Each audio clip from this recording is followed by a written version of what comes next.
The Scarlet Plague. By Jack London. 1.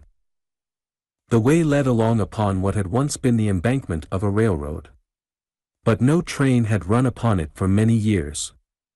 The forest on either side swelled up the slopes of the embankment and crested across it in a green wave of trees and bushes.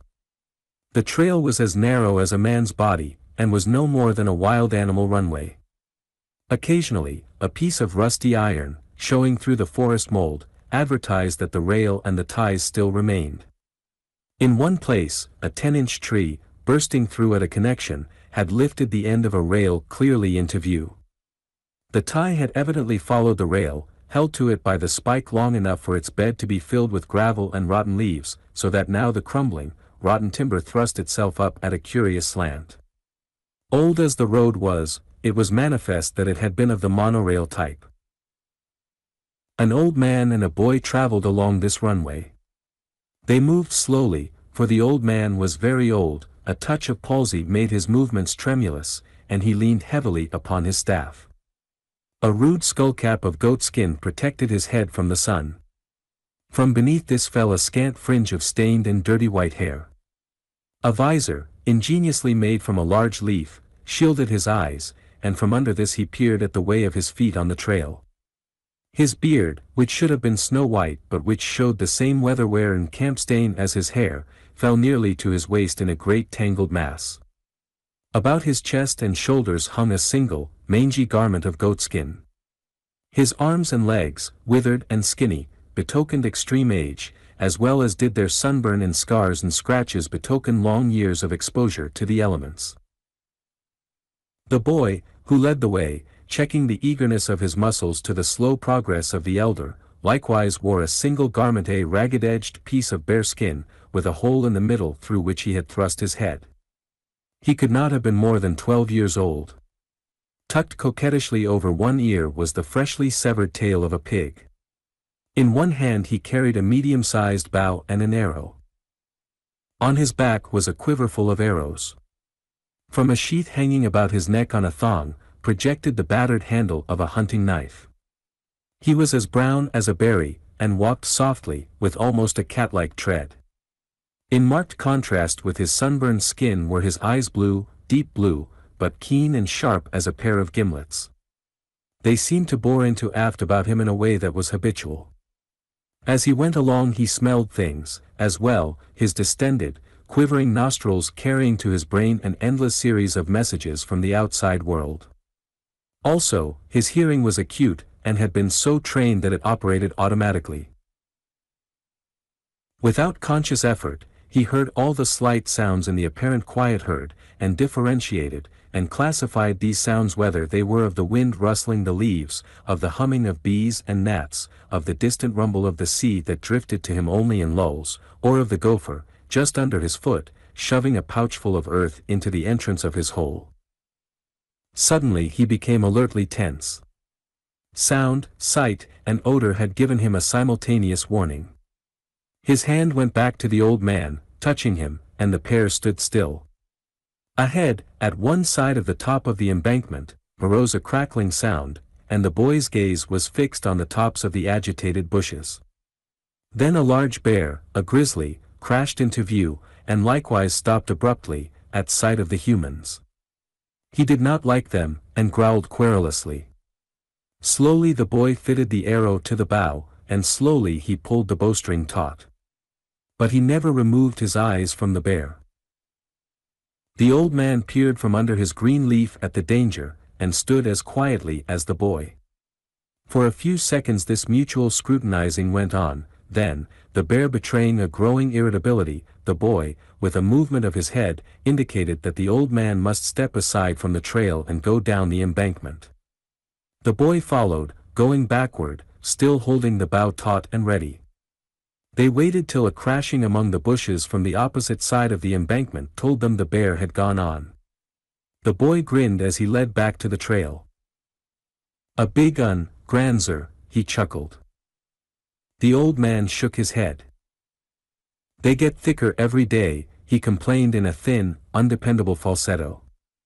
Who'd have thought I'd live to see the time when a man would be afraid of his life on the way to the cliff house? When I was a boy, Edwin, men and women and little babies used to come out here from San Francisco by tens of thousands on a nice day. And there weren't any bears then. No, sir. They used to pay money to look at them in cages, they were that rare. What is money, Granser? Before the old man could answer, the boy recollected and triumphantly shoved his hand into a pouch under his bearskin and pulled forth a battered and tarnished silver dollar. The old man's eyes glistened, as he held the coin close to them. I can't see, he muttered. You look and see if you can make out the date, Edwin. The boy laughed. You're a great Granser, he cried delightedly, always making believe them little marks mean something. The old man manifested an accustomed chagrin as he brought the coin back again close to his own eyes. 2012, he shrilled, and then fell to cackling grotesquely. That was the year Morgan V was appointed President of the United States by the Board of Magnates. It must have been one of the last coins minted, for the Scarlet Death came in 2013. Lord! Lord, think of it! 60 years ago, and I am the only person alive today that lived in those times. Where did you find it, Edwin? The boy, who had been regarding him with the tolerant curiousness one accords to the prattlings of the feeble-minded, answered promptly. I got it off of Hoo-Hoo. He found it when we was herdin' goats down near San Jose last spring. Hoo-Hoo said it was money. Ain't you hungry, Granser? The ancient caught his staff in a tighter grip and urged along the trail, his old eyes shining greedily. I hope Hare-Lip s found a crab, or two, he mumbled. They're good eating, crabs, mighty good eating when you've no more teeth and you've got grandsons that love their old grandsire and make a point of catching crabs for him. When I was a boy. But Edwin, suddenly stopped by what he saw, was drawing the bowstring on a fitted arrow. He had paused on the brink of a crevasse in the embankment. An ancient culvert had here washed out, and the stream, no longer confined, had cut a passage through the fill. On the opposite side, the end of a rail projected and overhung. It showed rustily through the creeping vines which overran it. Beyond, crouching by a bush, a rabbit looked across at him in trembling hesitancy. Fully 50 feet was the distance, but the arrow flashed true, and the transfixed rabbit, crying out in sudden fright and hurt, struggled painfully away into the brush. The boy himself was a flash of brown skin and flying fur as he bounded down the steep wall of the gap and up the other side. His lean muscles were springs of steel that released into graceful and efficient action. 100 feet beyond, in a tangle of bushes, he overtook the wounded creature, knocked its head on a convenient tree trunk, and turned it over to Granser to carry. Rabbit is good, very good, the ancient quavered, but when it comes to a toothsome delicacy I prefer crab. When I was a boy. Why do you say so much that ain't got no sense? Edwin impatiently interrupted the other's threatened garrulousness. The boy did not exactly utter these words, but something that remotely resembled them and that was more guttural and explosive and economical of qualifying phrases. His speech showed distant kinship with that of the old man, and the latter's speech was approximately an English that had gone through a bath of corrupt usage. What I want to know, Edwin continued, is why you call crab toothsome delicacy. Crab is crab, ain't it? No one I never heard calls it such funny things. The old man sighed but did not answer, and they moved on in silence. The surf grew suddenly louder, as they emerged from the forest upon a stretch of sand dunes bordering the sea. A few goats were browsing among the sandy hillocks, and a skin-clad boy, aided by a wolfish-looking dog that was only faintly reminiscent of a collie, was watching them. Mingled with the roar of the surf was a continuous, deep-throated barking or bellowing, which came from a cluster of jagged rocks 100 yards out from shore. Here huge sea lions hauled themselves up to lie in the sun or battle with one another. In the immediate foreground arose the smoke of a fire, tended by a third savage-looking boy.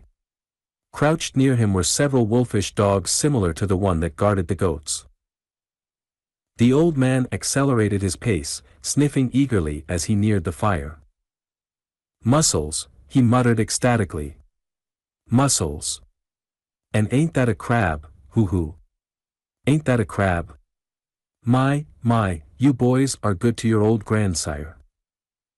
Hoo-hoo, who was apparently of the same age as Edwin, grinned.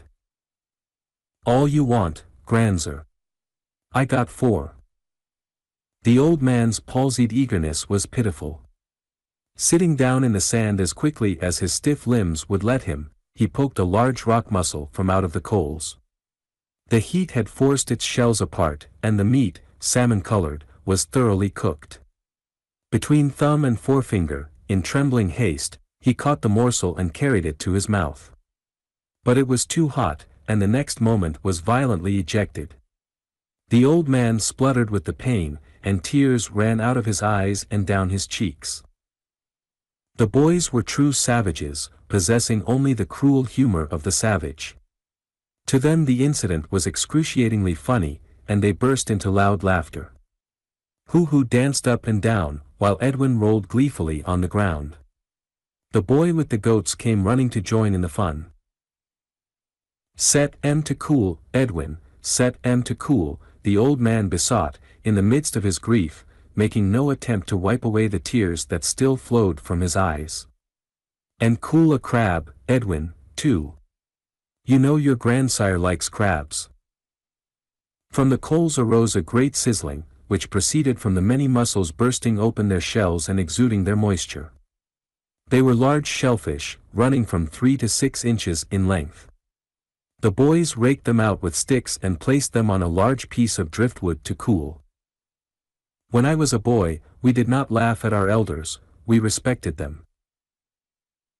The boys took no notice, and Granser continued to babble an incoherent flow of complaint and censure. But this time he was more careful, and did not burn his mouth. All began to eat, using nothing but their hands and making loud mouth noises and lip smackings. The third boy, who was called Hare-Lip, slyly deposited a pinch of sand on a mussel the ancient was carrying to his mouth, and when the grit of it bit into the old fellow's mucous membrane and gums, the laughter was again uproarious. He was unaware that a joke had been played on him, and spluttered and spat until Edwin, relenting, gave him a gourd of fresh water with which to wash out his mouth. "Where's them crabs, hoo-hoo?" Edwin demanded. Granser set upon having a snack. Again Granser's eyes burned with greediness as a large crab was handed to him. It was a shell with legs and all complete, but the meat had long since departed. With shaky fingers and babblings of anticipation, the old man broke off a leg and found it filled with emptiness. "The crabs, hoo-hoo," he wailed. "The crabs? I was fooling Granser.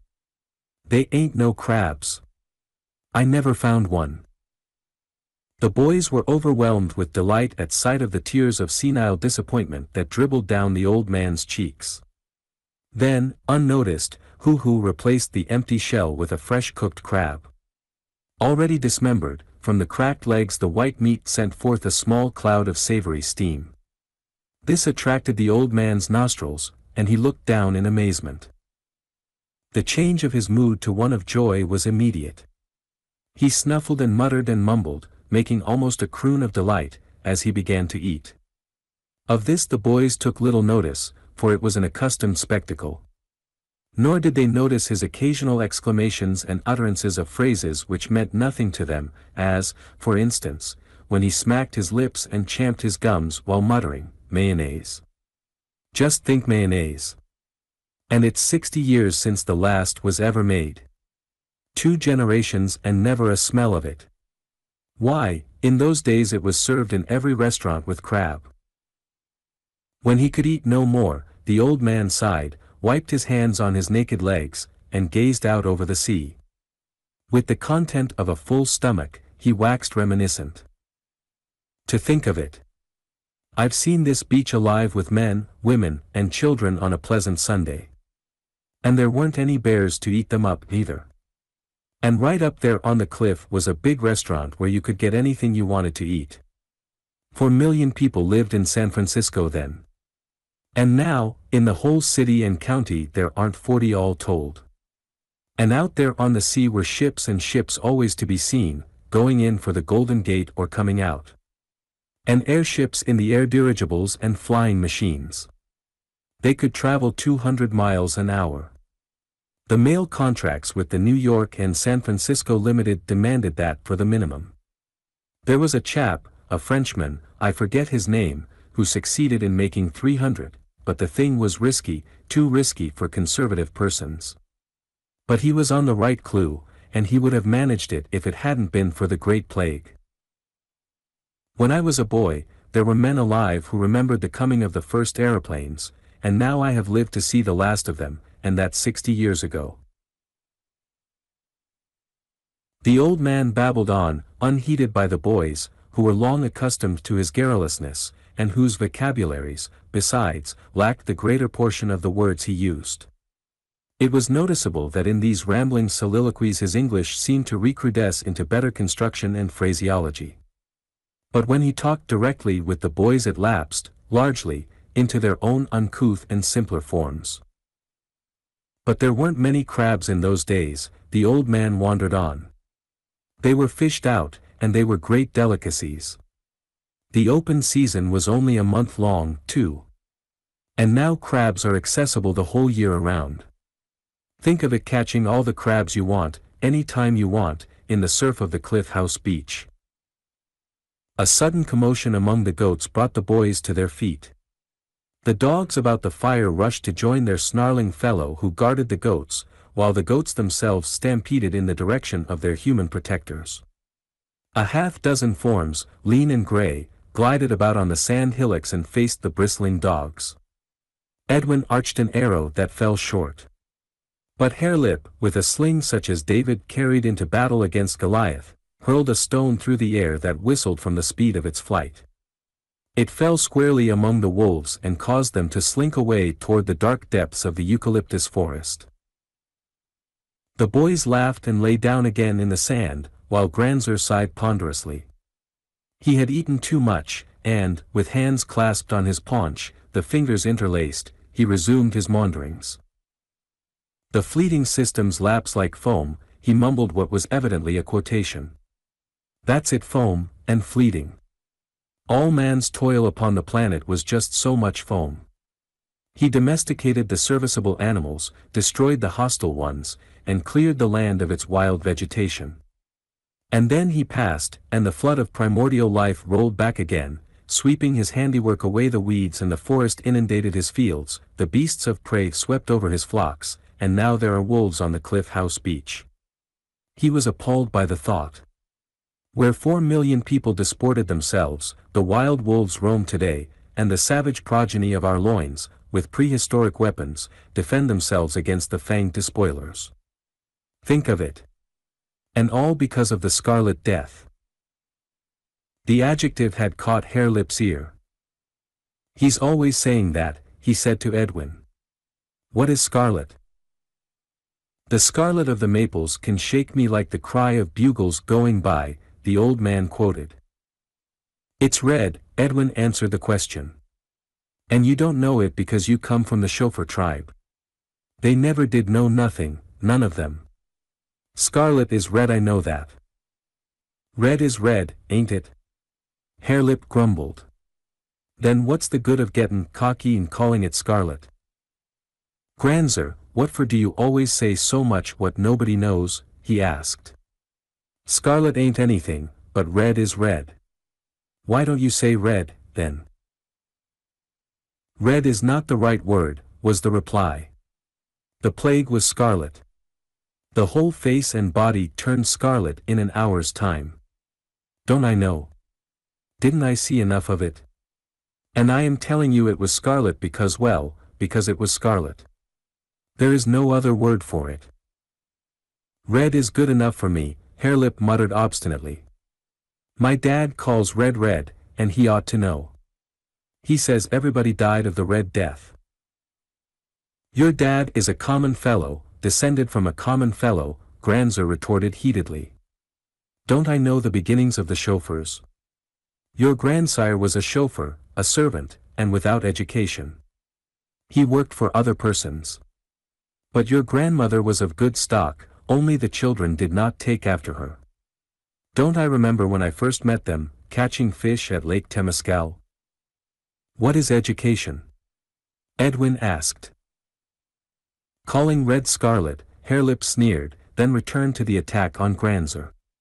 My dad told me, and he got it from his dad afore he croaked, that your wife was a Santa Rosan, and that she was sure no account. He said she was a hash slinger before the Red Death, though I don't know what a hash slinger is. You can tell me, Edwin. But Edwin shook his head in token of ignorance. It is true, she was a waitress, Granser acknowledged. But she was a good woman, and your mother was her daughter. Women were very scarce in the days after the plague. She was the only wife I could find, even if she was a hash slinger, as your father calls it. But it is not nice to talk about our progenitors that way. Dad says that the wife of the first chauffeur was a lady. What's a lady? Who demanded. A lady, a chauffeur squaw, was the quick reply of Hare-Lip. The first chauffeur was Bill, a common fellow, as I said before, the old man expounded, but his wife was a lady, a great lady. Before the Scarlet Death she was the wife of Van Wardens. He was president of the Board of Industrial Magnates, and was one of the dozen men who ruled America. He was worth $1,800,000,000 coins like you have there in your pouch, Edwin. And then came the Scarlet Death, and his wife became the wife of Bill, the first chauffeur. He used to beat her, too. I have seen it myself. Who, lying on his stomach and idly digging his toes in the sand, cried out and investigated, first, his toenail, and next, the small hole he had dug. The other two boys joined him, excavating the sand rapidly with their hands till there lay 3 skeletons exposed. 2 were of adults, the third being that of a part-grown child. The old man hud-get along on the ground and peered at the find. Plague victims, he announced. That's the way they died everywhere in the last days. This must have been a family, running away from the contagion and perishing here on the Cliff House beach. What are you doing, Edwin? This question was asked in sudden dismay, as Edwin, using the back of his hunting knife, began to knock out the teeth from the jaws of one of the skulls. Going to string M, was the response. The 3 boys were now hard at it, and quite a knocking and hammering arose, in which Granser babbled on unnoticed. You are true savages. Already has begun the custom of wearing human teeth. In another generation you will be perforating your noses and ears and wearing ornaments of bone and shell. I know. The human race is doomed to sink back farther and farther into the primitive night air again. It begins its bloody climb upward to civilization. When we increase and feel the lack of room, we will proceed to kill one another. And then I suppose you will wear human scalp locks at your waist, as well as you, Edwin, who are the gentlest of my grandsons, have already begun with that vile pigtail. Throw it away, Edwin, boy, throw it away. What a gabble the old geezer makes, Hare-Lip remarked, when, the teeth all extracted, they began an attempt at equal division. They were very quick and abrupt in their actions, and their speech, in moments of hot discussion over the allotment of the choicer teeth, was truly a gabble. They spoke in monosyllables and short jerky sentences that was more a gibberish than a language. And yet, through it ran hints of grammatical construction, and appeared vestiges of the conjugation of some superior culture. Even the speech of Granser was so corrupt that were it put down literally it would be almost so much nonsense to the reader. This, however, was when he talked with the boys. When he got into the full swing of babbling to himself, it slowly purged itself into pure English. The sentences grew longer and were enunciated with a rhythm and ease that was reminiscent of the lecture platform. Tell us about the Red Death, Granser, Hare-Lip demanded, when the teeth affair had been satisfactorily concluded. The Scarlet Death, Edwin corrected. And don't work all that funny lingo on us, Hare-Lip went on. Talk sensible, Granser, like a Santa Rosan ought to talk. Other Santa Rosans don't talk like you. 2. The old man showed pleasure in being thus called upon. He cleared his throat and began. 20 or 30 years ago my story was in great demand. But in these days nobody seems interested. There you go. Hare-Lip cried hotly. Cut out the funny stuff and talk sensible. What's interested? You talk like a baby that don't know how. Let him alone, Edwin urged, or he'll get mad and won't talk at all. Skip the funny places. We'll catch on to some of what he tells us. Let her go, Granser, who encouraged, for the old man was already maundering about the disrespect for elders and the reversion to cruelty of all humans that fell from high culture to primitive conditions. The tale began. There were very many people in the world in those days. San Francisco alone held 4 millions. What is millions?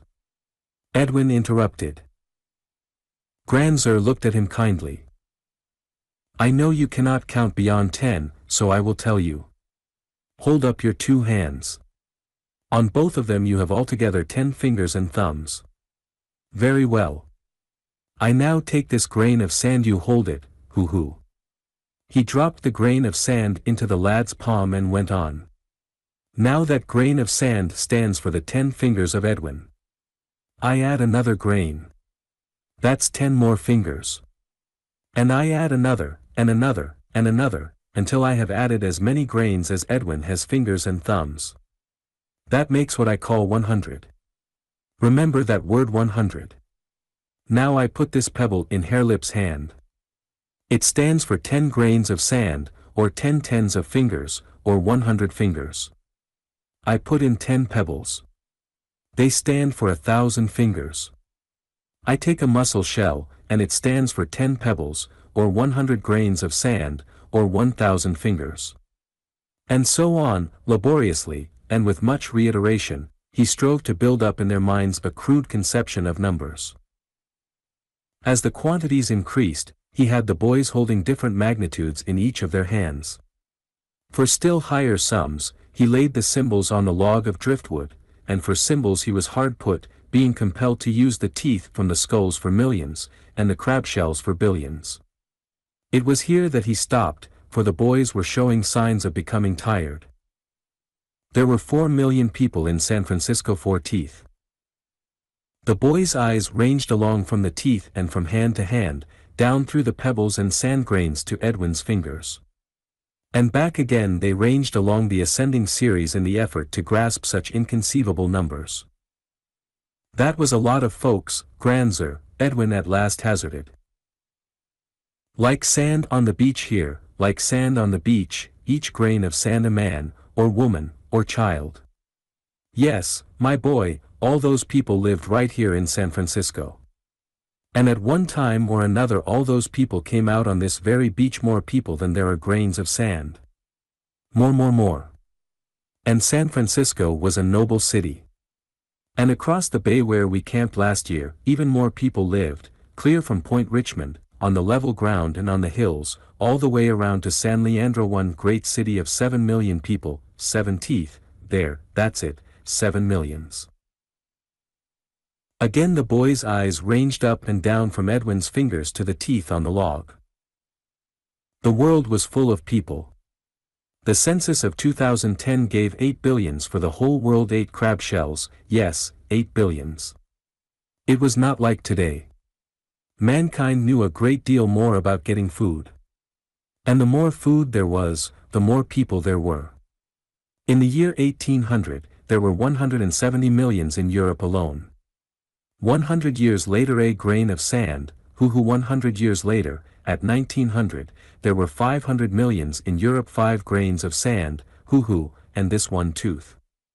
This shows how easy was the getting of food, and how men increased. And in the year 2000 there were 1500 millions in Europe. And it was the same all over the rest of the world.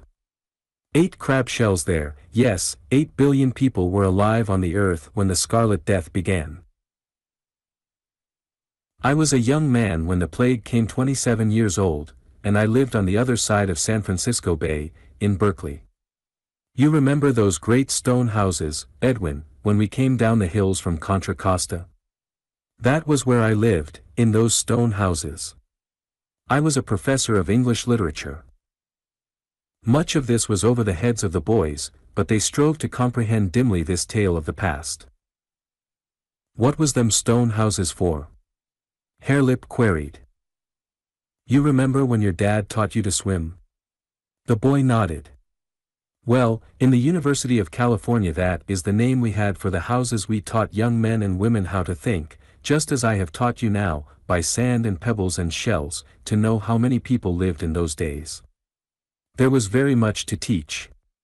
The young men and women we taught were called students. We had large rooms in which we taught. I talked to them, 40 or 50 at a time, just as I am talking to you now. I told them about the books other men had written before their time, and even, sometimes, in their time. Was that all you did, just talk, talk, talk? Who demanded? Who hunted your meat for you? And milked the goats? And caught the fish?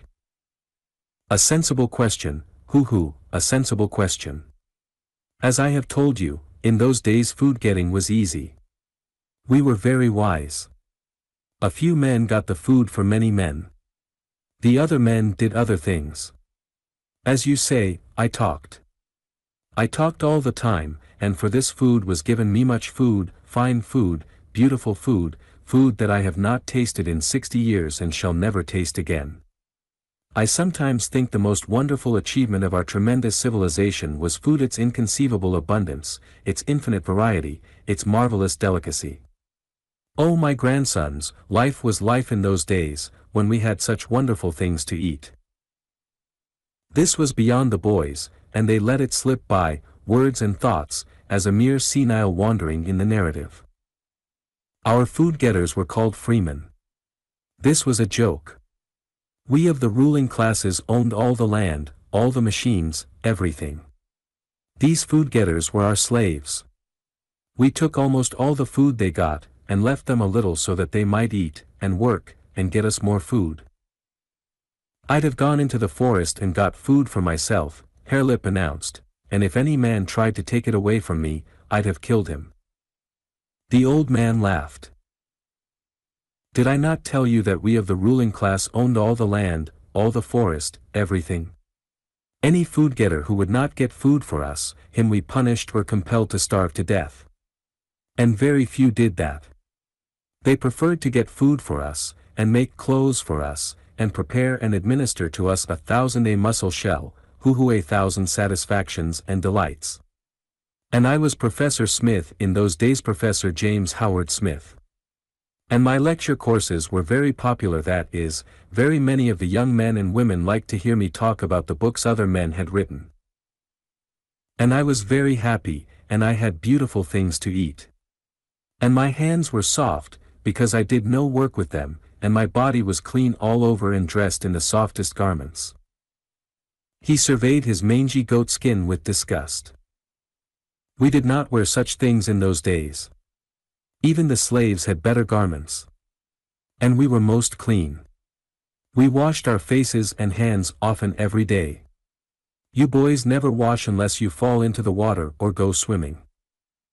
Neither do you, Granser, who retorted. I know, I am a filthy old man, but times have changed. Nobody washes these days, there are no conveniences. It is 60 years since I have seen a piece of soap. You do not know what soap is, and I shall not tell you, for I am telling the story of the Scarlet Death. You know what sickness is. We called it a disease. Very many of the diseases came from what we call germs. Remember that word, germs. A germ is a very small thing. It is like a woodtick, such as you find on the dogs in the spring of the year when they run in the forest. Only the germ is very small. It is so small that you cannot see it. Hoo began to laugh. You're a queer Granser, talking about things you can't see. If you can't see them, how do you know they are? That's what I want to know. How do you know anything you can't see? A good question, a very good question, hoo. But we did see some of them. We had what we called microscopes and ultramicroscopes, and we put them to our eyes and looked through them, so that we saw things larger than they really were, and many things we could not see without the microscopes at all. Our best ultramicroscopes could make a germ look 40,000 times larger. A mussel shell is 1,000 fingers like Edwin's. Take 40 mussel shells, and by as many times larger was the germ when we looked at it through a microscope. And after that, we had other ways, by using what we called moving pictures, of making the 40,000 times germ many thousand times larger still. And thus we saw all these things which our eyes of themselves could not see. Take a grain of sand. Break it into 10 pieces. Take one piece and break it into 10. Break one of those pieces into 10, and one of those into 10, and one of those into 10, and one of those into 10, and do it all day, and maybe, by sunset, you will have a piece as small as one of the germs. The boys were openly incredulous. Hare-Lip sniffed and sneered and Hoo snickered, until Edwin nudged them to be silent. The woodtick sucks the blood of the dog, but the germ, being so very small, goes right into the blood of the body, and there it has many children. In those days there would be as many as 1 billion crab shell, please, as many as that crab shell in one man's body. We called germs microorganisms. When a few million, or 1 billion, of them were in a man, in all the blood of a man, he was sick. These germs were a disease. There were many different kinds of them, more different kinds than there are grains of sand on this beach. We knew only a few of the kinds. The microorganic world was an invisible world, a world we could not see, and we knew very little about it. Yet we did know something. There was the bacillus anthracis, there was the micrococcus, there was the bacterium termo, and the bacterium lactis, that's what turns the goat milk sour even to this day, Hare-Lip, and there were schizomycetes without end. And there were many others.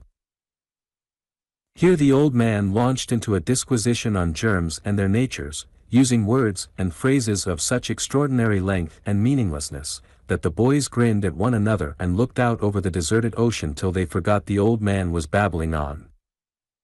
But the Scarlet Death, Granser, Edwin at last suggested.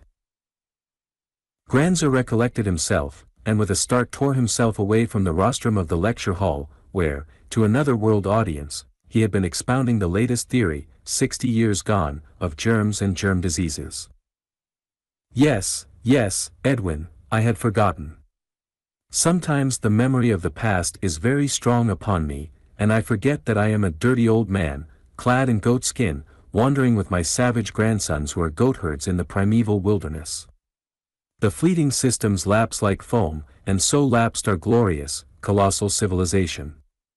I am Granser, a tired old man. I belong to the tribe of Santa Rosans. I married into that tribe. My sons and daughters married into the chauffeurs, the Sacramentos, and the Palo Altos. You, Hare-Lip, are of the chauffeurs. You, Edwin, are of the Sacramentos. And you, Hoo, are of the Palo Altos. Your tribe takes its name from a town that was near the seat of another great institution of learning. It was called Stanford University. Yes, I remember now. It is perfectly clear. I was telling you of the Scarlet Death. Where was I in my story? You was telling about germs, the things you can't see but which make men sick, Edwin prompted. Yes, that's where I was. A man did not notice at first when only a few of these germs got into his body. But each germ broke in half and became 2 germs, and they kept doing this very rapidly so that in a short time there were many millions of them in the body. Then the man was sick.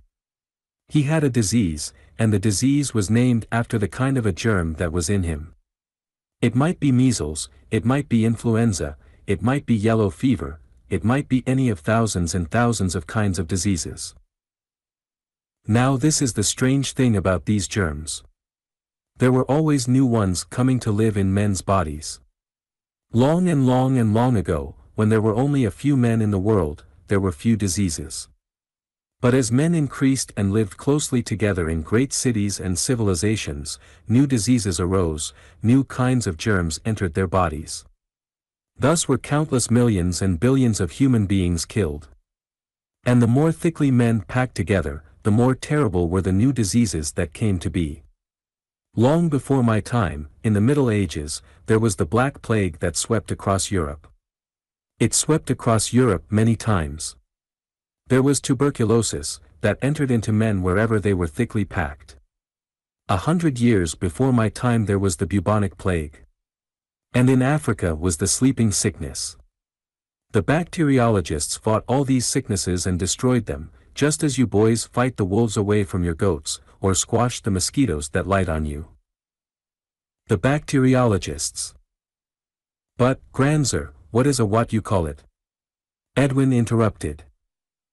You, Edwin, are a goat herd. Your task is to watch the goats. You know a great deal about goats. A bacteriologist watches germs.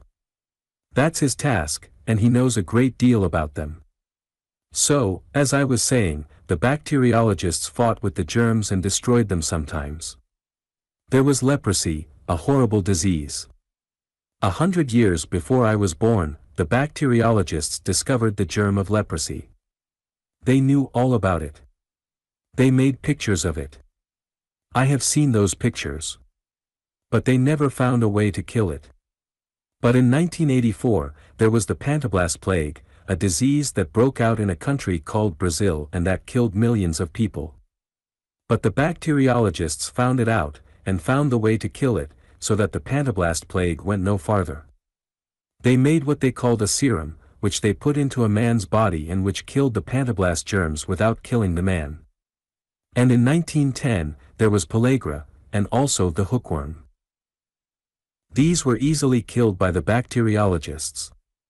But in 1947 there arose a new disease that had never been seen before.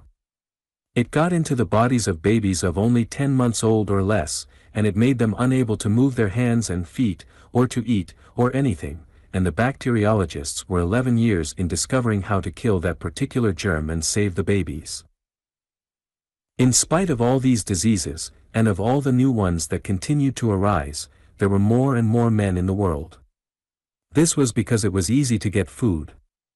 The easier it was to get food, the more men there were, the more men there were, the more thickly were they packed together on the earth, and the more thickly they were packed, the more new kinds of germs became diseases. There were warnings. Sadovetsky, as early as 1929, told the bacteriologists that they had no guarantee against some new disease, 1,000 times more deadly than any they knew, arising and killing by the hundreds of millions and even by the billion. You see, the microorganic world remained a mystery to the end. They knew there was such a world, and that from time to time armies of new germs emerged from it to kill men. And that was all they knew about it. For all they knew, in that invisible microorganic world there might be as many different kinds of germs as there are grains of sand on this beach. And also, in that same invisible world it might well be that new kinds of germs came to be. It might be there that life originated, the abysmal fecundity, Sadovetsky called it, applying the words of other men who had written before him. It was at this point that Hare-Lip rose to his feet, an expression of huge contempt on his face. Granser, he announced, you make me sick with your gabble. Why don't you tell about the Red Death? If you ain't going to, say so, and we'll start back for camp. The old man looked at him and silently began to cry. The weak tears of age rolled down his cheeks and all the feebleness of his 87 years showed in his grief-stricken countenance. Sit down, Edwin counseled soothingly. Granser's all right. He's just gettin' to the Scarlet Death, ain't you, Granser? He's just goin' to tell us about it right now. Sit down, Hare-Lip. Go ahead, Granser. 3. The old man wiped the tears away on his grimy knuckles and took up the tale in a tremulous, piping voice that soon strengthened as he got the swing of the narrative. It was in the summer of 2013 that the plague came. I was 27 years old, and well do I remember it. Wireless dispatches. Hare-Lip spat loudly his disgust, and Granser hastened to make amends. We talked through the air in those days, thousands and thousands of miles. And the word came of a strange disease that had broken out in New York. There were 17 millions of people living then in that noblest city of America. Nobody thought anything about the news. It was only a small thing. There had been only a few deaths. It seemed, though, that they had died very quickly, and that one of the first signs of the disease was the turning red of the face and all the body. Within 24 hours came the report of the first case in Chicago. And on the same day, it was made public that London, the greatest city in the world, next to Chicago, had been secretly fighting the plague for 2 weeks and censoring the news dispatches, that is, not permitting the word to go forth to the rest of the world that London had the plague. It looked serious, but we in California, like everywhere else, were not alarmed. We were sure that the bacteriologists would find a way to overcome this new germ, just as they had overcome other germs in the past.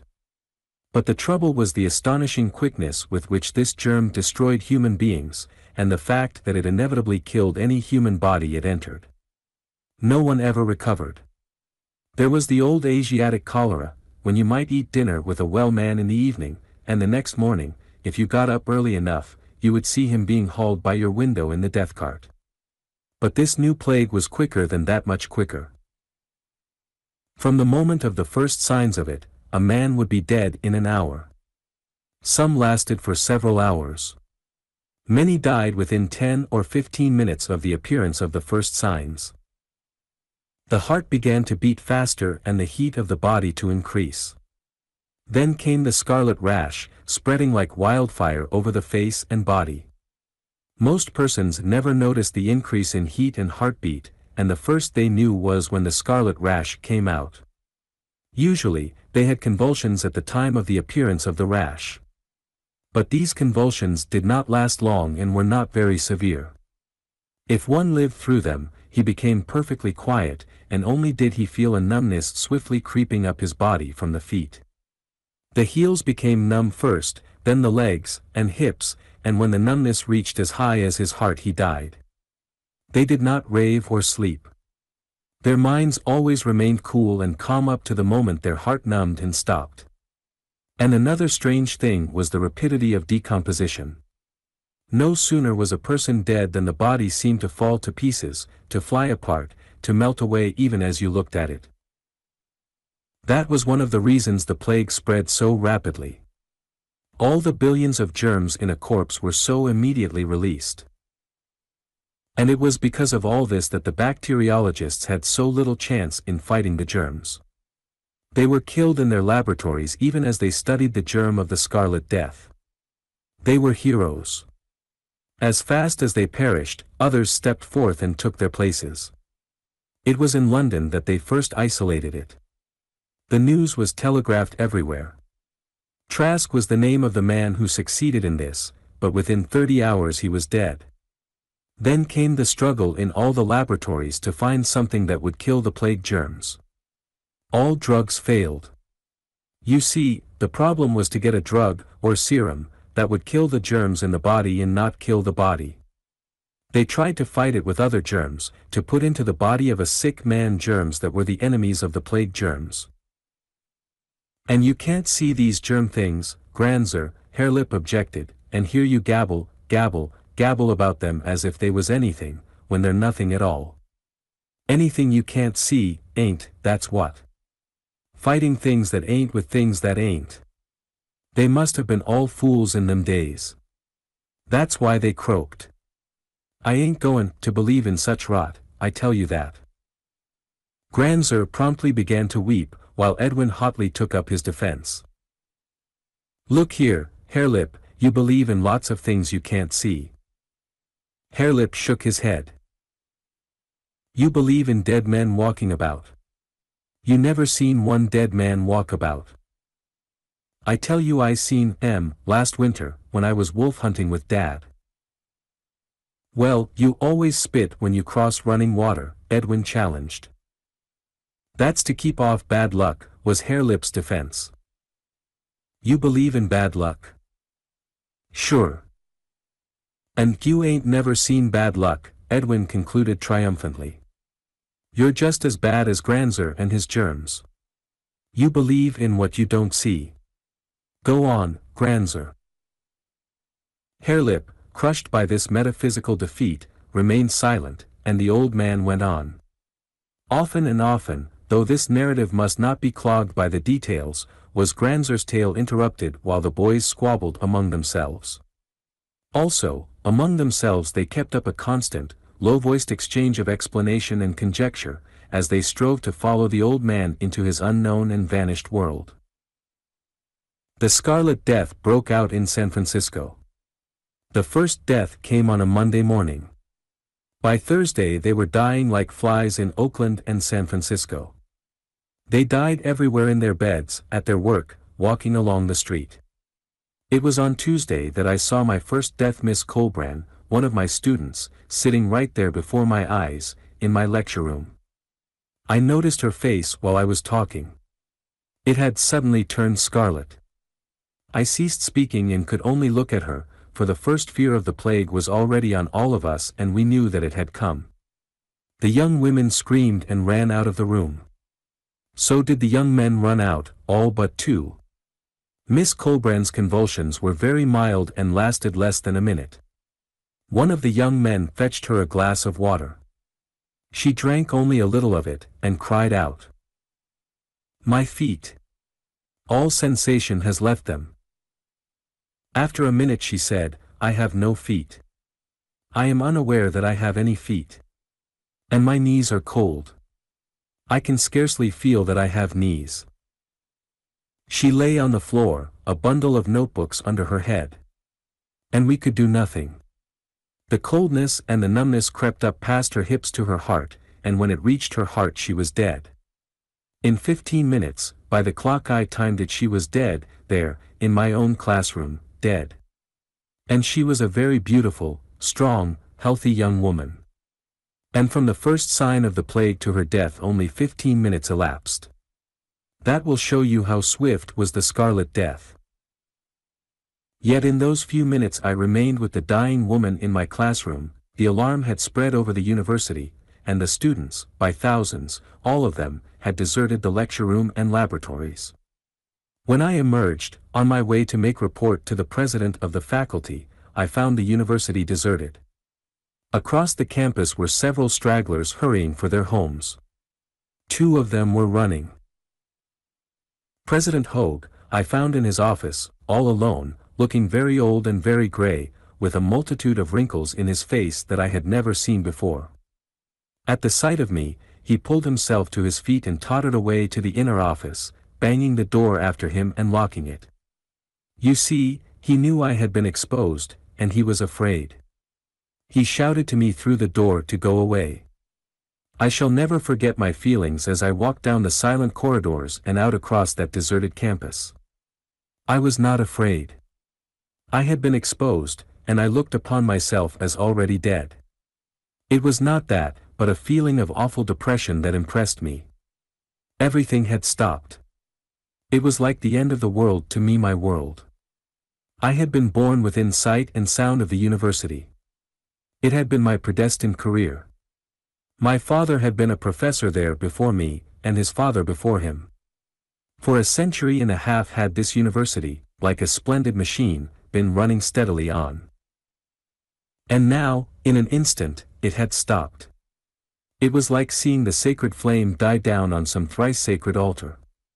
I was shocked, unutterably shocked. When I arrived home, my housekeeper screamed as I entered, and fled away. And when I rang, I found the housemaid had likewise fled. I investigated. In the kitchen I found the cook on the point of departure. But she screamed, too, and in her haste dropped a suitcase of her personal belongings and ran out of the house and across the grounds, still screaming. I can hear her scream to this day. You see, we did not act in this way when ordinary diseases smote us. We were always calm over such things, and sent for the doctors and nurses who knew just what to do. But this was different. It struck so suddenly, and killed so swiftly, and never missed a stroke. When the scarlet rash appeared on a person's face, that person was marked by death. There was never a known case of a recovery. I was alone in my big house. As I have told you often before, in those days we could talk with one another over wires or through the air. The telephone bell rang, and I found my brother talking to me. He told me that he was not coming home for fear of catching the plague from me, and that he had taken our two sisters to stop at Professor Bacon's home. He advised me to remain where I was, and wait to find out whether or not I had caught the plague. To all of this I agreed, staying in my house and for the first time in my life attempting to cook. And the plague did not come out on me. By means of the telephone I could talk with whomsoever I pleased and get the news. Also, there were the newspapers, and I ordered all of them to be thrown up to my door so that I could know what was happening with the rest of the world. New York City and Chicago were in chaos. And what happened with them was happening in all the large cities. A third of the New York police were dead. Their chief was also dead, likewise the mayor. All law and order had ceased. The bodies were lying in the streets unburied. All railroads and vessels carrying food and such things into the great city had ceased runnings, and mobs of the hungry poor were pillaging the stores and warehouses. Murder and robbery and drunkenness were everywhere. Already the people had fled from the city by millions, at first the rich, in their private motor cars and dirigibles, and then the great mass of the population, on foot, carrying the plague with them, themselves starving and pillaging the farmers and all the towns and villages on the way. The man who sent this news, the wireless operator, was alone with his instrument on the top of a lofty building. The people remaining in the city, he estimated them at several 100,000, had gone mad from fear and drink, and on all sides of him great fires were raging. He was a hero, that man who stayed by his post, an obscure newspaperman, most likely. For 24 hours, he said, no transatlantic airships had arrived, and no more messages were coming from England. He did state, though, that a message from Berlin, that's in Germany, announced that Hofmeier, a bacteriologist of the Metchnikoff school, had discovered the serum for the plague. That was the last word, to this day, that we of America ever received from Europe. If Hofmeier discovered the serum, it was too late, or otherwise, long ere this, explorers from Europe would have come looking for us. We can only conclude that what happened in America happened in Europe, and that, at the best, some several score may have survived the Scarlet Death on that whole continent. For one day longer the dispatches continued to come from New York. Then they, too, ceased. The man who had sent them, perched in his lofty building, had either died of the plague or been consumed in the great conflagrations he had described as raging around him. And what had occurred in New York had been duplicated in all the other cities. It was the same in San Francisco, and Oakland, and Berkeley. By Thursday the people were dying so rapidly that their corpses could not be handled, and dead bodies lay everywhere. Thursday night the panic outrush for the country began. Imagine, my grandsons, people, thicker than the salmon run you have seen on the Sacramento River, pouring out of the cities by millions, madly over the country, in vain attempt to escape the ubiquitous death. You see, they carried the germs with them. Even the airships of the rich, fleeing for mountain and desert fastnesses, carried the germs.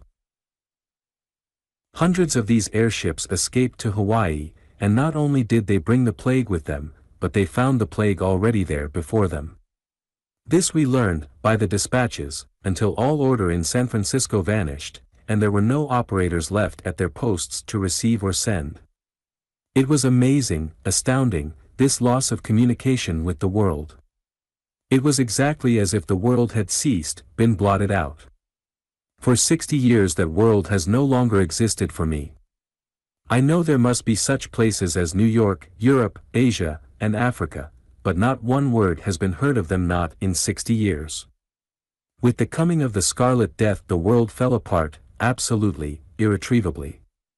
10,000 years of culture and civilization passed in the twinkling of an eye, lapsed like foam.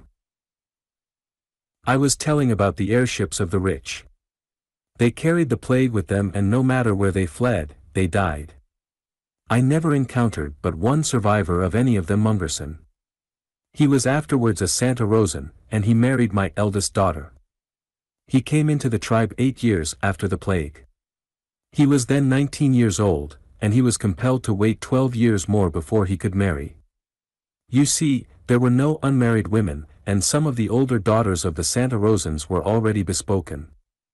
So he was forced to wait until my Mary had grown to 16 years.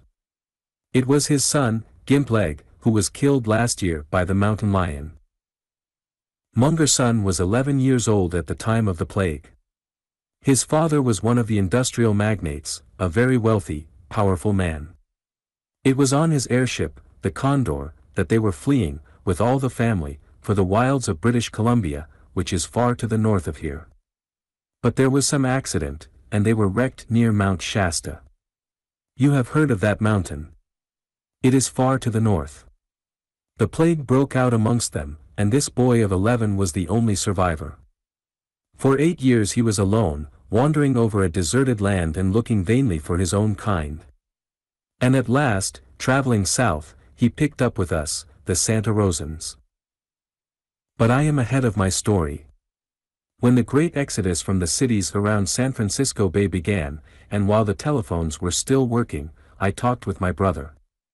I told him this flight from the cities was insanity, that there were no symptoms of the plague in me, and that the thing for us to do was to isolate ourselves and our relatives in some safe place.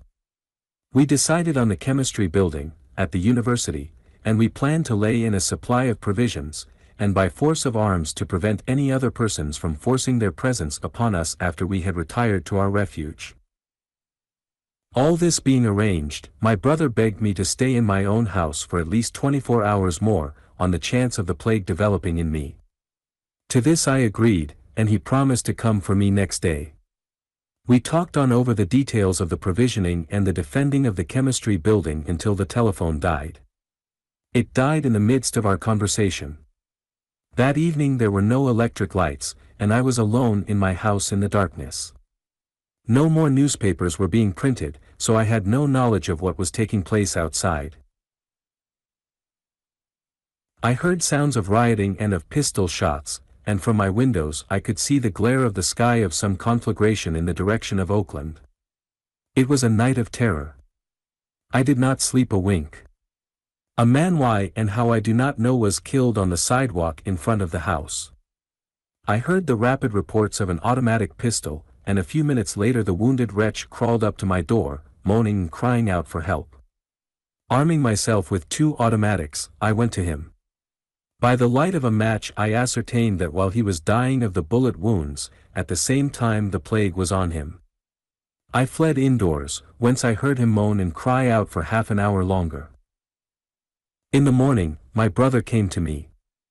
I had gathered into a handbag what things of value I purposed taking, but when I saw his face I knew that he would never accompany me to the chemistry building. The plague was on him. He intended shaking my hand, but I went back hurriedly before him. "Look at yourself in the mirror," I commanded.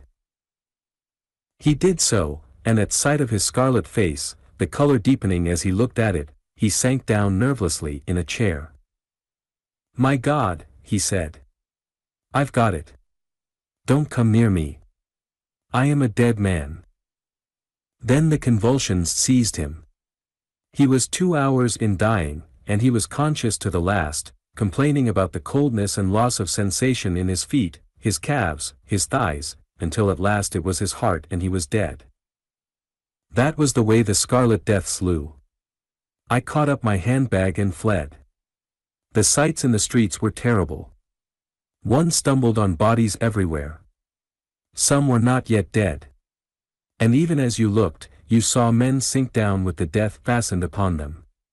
There were numerous fires burning in Berkeley, while Oakland and San Francisco were apparently being swept by vast conflagrations. The smoke of the burning filled the heavens, so that the midday was as a gloomy twilight, and, in the shifts of wind, sometimes the sun shone through dimly, a dull red orb. Truly, my grandsons, it was like the last days of the end of the world. There were numerous stalled motor cars, showing that the gasoline and the engine supplies of the garages had given out. I remember one such car. A man and a woman lay back dead in the seats, and on the pavement near it were two more women and a child. Strange and terrible sights there were on every hand. People slipped by silently, furtively, like ghosts, white-faced women carrying infants in their arms, fathers leading children by the hand, singly, and in couples, and in families, all fleeing out of the city of death. Some carried supplies of food, others blankets and valuables, and there were many who carried nothing. There was a grocery store, a place where food was sold. The man to whom it belonged, I knew him well, a quiet, sober, but stupid and obstinate fellow, was defending it. The windows and doors had been broken in, but he, inside, hiding behind a counter, was discharging his pistol at a number of men on the sidewalk who were breaking in. In the entrance were several bodies of men, I decided, whom he had killed earlier in the day. Even as I looked on from a distance, I saw one of the robbers break the windows of the adjoining store, a place where shoes were sold, and deliberately set fire to it. I did not go to the groceryman's assistance. The time for such acts had already passed.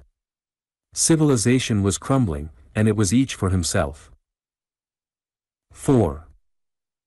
I went away hastily, down a cross street, and at the first corner I saw another tragedy. Two men of the working class had caught a man and a woman with two children, and were robbing them. I knew the man by sight, though I had never been introduced to him. He was a poet whose verses I had long admired. Yet I did not go to his help, for at the moment I came upon the scene there was a pistol shot, and I saw him sinking to the ground. The woman screamed, and she was felled with a fist blow by one of the brutes. I cried out threateningly, whereupon they discharged their pistols at me and I ran away around the corner. Here I was blocked by an advancing conflagration. The buildings on both sides were burning, and the street was filled with smoke and flame. From somewhere in that murk came a woman's voice calling shrilly for help. But I did not go to her. A man's heart turned to iron amid such scenes, and one heard all too many appeals for help. Returning to the corner, I found the two robbers were gone. The poet and his wife lay dead on the pavement. It was a shocking sight. The two children had vanished whither I could not tell. And I knew, now, why it was that the fleeing persons I encountered slipped along so furtively and with such white faces. In the midst of our civilization, down in our slums and labor ghettos, we had bred a race of barbarians, of savages, and now, in the time of our calamity, they turned upon us like the wild beasts they were and destroyed us. And they destroyed themselves as well. They inflamed themselves with strong drink and committed 1,000 atrocities, quarreling and killing one another in the general madness. One group of workingmen I saw, of the better sort, who had banded together, and, with their women and children in their midst, the sick and aged in litters and being carried, and with a number of horses pulling a truckload of provisions, they were fighting their way out of the city. They made a fine spectacle as they came down the street through the drifting smoke, though they nearly shot me when I first appeared in their path. As they went by, one of their leaders shouted out to me an apologetic explanation. He said they were killing the robbers and looters on sight, and that they had thus banded together as the only means by which to escape the prowlers. It was here that I saw for the first time what I was soon to see so often. One of the marching men had suddenly shown the unmistakable mark of the plague. Immediately those about him drew away, and he, without a remonstrance, stepped out of his place to let them pass on. A woman, most probably his wife, attempted to follow him. She was leading a little boy by the hand. But the husband commanded her sternly to go on, while others laid hands on her and restrained her from following him. This I saw, and I saw the man also, with his scarlet blaze of face, step into a doorway on the opposite side of the street. I heard the report of his pistol, and saw him sink lifeless to the ground. After being turned aside twice again by advancing fires, I succeeded in getting through to the university. On the edge of the campus I came upon a party of university folk who were going in the direction of the chemistry building. They were all family men, and their families were with them, including the nurses and the servants. Professor Badminton greeted me. I had difficulty in recognizing him. Somewhere he had gone through flames, and his beard was singed off. About his head was a bloody bandage, and his clothes were filthy. He told me he had prowlers, and that his brother had been killed the previous night, in the defense of their dwelling. Midway across the campus, he pointed suddenly to Mrs. Swinton's face. The unmistakable Scarlet was there. Immediately all the other women set up a screaming and began to run away from her. Her 2 children were with a nurse, and these also ran with the women. But her husband, Dr. Swinton, remained with her. "Go on, Smith," he told me. "Keep an eye on the children. As for me, I shall stay with my wife. I know she is already dead, but I can't leave her. Afterwards, if I escape, I shall come to the chemistry building, and do you watch for me and let me in." I left him bending over his wife and soothing her last moments, while I ran to overtake the party. We were the last to be admitted to the chemistry building. After that, with our automatic rifles we maintained our isolation. By our plans, we had arranged for a company of 60 to be in this refuge. Instead, every one of the number originally planned had added relatives and friends and whole families until there were over 400 souls. But the chemistry building was large, and, standing by itself, was in no danger of being burned by the great fires that raged everywhere in the city. A large quantity of provisions had been gathered, and a food committee took charge of it, issuing rations daily to the various families and groups that arranged themselves into messes. A number of committees were appointed, and we developed a very efficient organization.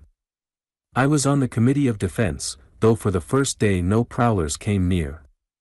We could see them in the distance, however, and by the smoke of their fires knew that several camps of them were occupying the far edge of the campus. Drunkenness was rife, and often we heard them singing ribald songs or insanely shouting. While the world crashed to ruin about them and all the air was filled with the smoke of its burning, these low creatures gave rein to their bestiality and fought and drank and died. And after all, what did it matter? Everybody died anyway, the good and the bad, the efficients and the weaklings, those that loved to live and those that scorned to live. They passed. Everything passed. When 24 hours had gone by and no signs of the plague were apparent, we congratulated ourselves and set about digging a well.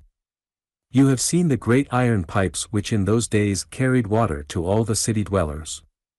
We feared that the fires in the city would burst the pipes and empty the reservoirs. So we tore up the cement floor of the central court of the chemistry building and dug a well. There were many young men, undergraduates, with us, and we worked night and day on the well. And our fears were confirmed. 3 hours before we reached water, the pipes went dry. A second 24 hours passed, and still the plague did not appear among us. We thought we were saved. But we did not know what I afterwards decided to be true, namely, that the period of the incubation of the plague germs in a human's body was a matter of a number of days. It slew so swiftly when once it manifested itself, that we were led to believe that the period of incubation was equally swift. So, when 2 days had left us unscathed, we were elated with the idea that we were free of the contagion. But the 3rd day disillusioned us. I can never forget the night preceding it. I had charge of the night guards from 8 to 12, and from the roof of the building I watched the passing of all man's glorious works. So terrible were the local conflagrations that all the sky was lighted up. One could read the finest print in the red glare. All the world seemed wrapped in flames. San Francisco spouted smoke and fire from a score of vast conflagrations that were like so many active volcanoes. Oakland, San Leandro, Haywoods all were burning, and to the northward, clear to Point Richmond, other fires were at work. It was an awe-inspiring spectacle. Civilization, my grandsons, civilization was passing in a sheet of flame and a breath of death. At 10 o'clock that night, the great powder magazines at Point Pinole exploded in rapid succession. So terrific were the concussions that the strong building rocked as in an earthquake, while every pane of glass was broken. It was then that I left the roof and went down the long corridors, from room to room, quieting the alarmed women and telling them what had happened. An hour later, at a window on the ground floor, I heard pandemonium break out in the camps of the prowlers. There were cries and screams, and shots from many pistols. As we afterward conjectured, this fight had been precipitated by an attempt on the part of those that were well to drive out those that were sick. At any rate, a number of the plague-stricken prowlers escaped across the campus and drifted against our doors. We warned them back, but they cursed us and discharged a fusillade from their pistols. Professor Merriweather, at one of the windows, was instantly killed, the bullet striking him squarely between the eyes. We opened fire in turn, and all the prowlers fled away with the exception of 3. One was a woman. The plague was on them and they were reckless.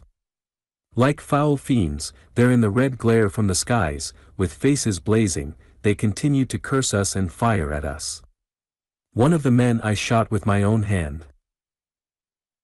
After that the other man and the woman, still cursing us, lay down under our windows, where we were compelled to watch them die of the plague. The situation was critical. The explosions of the powder magazines had broken all the windows of the chemistry building, so that we were exposed to the germs from the corpses. The sanitary committee was called upon to act, and it responded nobly. 2 men were required to go out and remove the corpses, and this meant the probable sacrifice of their own lives, for, having performed the task, they were not to be permitted to re-enter the building. One of the professors, who was a bachelor, and one of the undergraduates volunteered. They bade goodbye to us and went forth. They were heroes. They gave up their lives that 400 others might live. After they had performed their work, they stood for a moment, at a distance, looking at us wistfully. Then they waved their hands in farewell and went away slowly across the campus toward the burning city. And yet it was all useless. The next morning the first one of us was smitten with the plague, a little nurse girl in the family of Professor Stout. It was no time for weak-kneed, sentimental policies. On the chance that she might be the only one, we thrust her forth from the building and commanded her to be gone. She went away slowly across the campus, wringing her hands and crying pitifully. We felt like brutes, but what were we to do? There were 400 of us, and individuals had to be sacrificed. In one of the laboratories 3 families had domiciled themselves, and that afternoon we found among them no less than 4 corpses and 7 cases of the plague in all its different stages. Then it was that the horror began. Leaving the dead lie, we forced the living ones to segregate themselves in another room. The plague began to break out among the rest of us, and as fast as the symptoms appeared, we sent the stricken ones to these segregated rooms. We compelled them to walk there by themselves, so as to avoid laying hands on them. It was heartrending. But still the plague raged among us, and room after room was filled with the dead and dying. And so we who were yet clean retreated to the next floor and to the next, before this sea of the dead, that, room by room and floor by floor, inundated the building. The place became a charnel house, and in the middle of the night the survivors fled forth, taking nothing with them except arms and ammunition and a heavy store of tinned foods. We camped on the opposite side of the campus from the prowlers, and, while some stood guard, others of us volunteered to scout into the city in quest of horses, motor cars, carts, and wagons, or anything that would carry our provisions and enable us to emulate the banded workingmen I had seen fighting their way out to the open country. I was one of these scouts, and Dr. Hoyle, remembering that his motor car had been left behind in his home garage, told me to look for it. We scouted in pairs, and Dombey, a young undergraduate, accompanied me. We had to cross half a mile of the residence portion of the city to get to Dr. Hoyle's home. Here the buildings stood apart, in the midst of trees and grassy lawns, and here the fires had played freaks, burning whole blocks, skipping blocks and often skipping a single house in a block. And here, too, the prowlers were still at their work. We carried our automatic pistols openly in our hands, and looked desperate enough, forsooth, to keep them from attacking us. But at Dr. Hoyle's house the thing happened. Untouched by fire, even as we came to it the smoke of flames burst forth. The miscreant who had set fire to it staggered down the steps and out along the driveway. Sticking out of his coat pockets were bottles of whiskey, and he was very drunk. My first impulse was to shoot him, and I have never ceased regretting that I did not. Staggering and maundering to himself, with bloodshot eyes, and a raw and bleeding slash down one side of his bewhiskered face, he was altogether the most nauseating specimen of degradation and filth I had ever encountered. I did not shoot him, and he leaned against a tree on the lawn to let us go by. It was the most absolute, wanton act.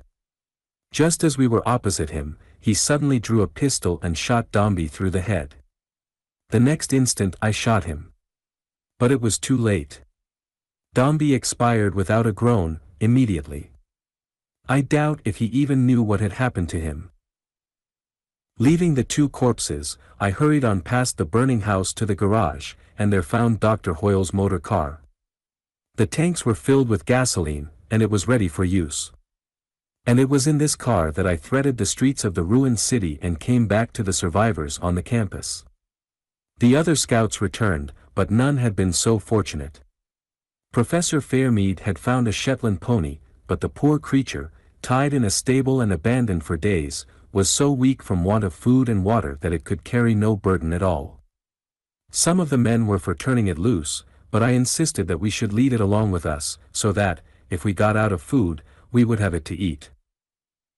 There were 47 of us when we started, many being women and children.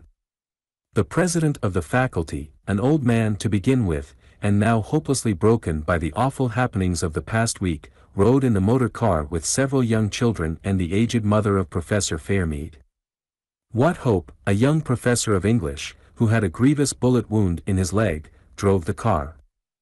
The rest of us walked, Professor Fairmead leading the pony.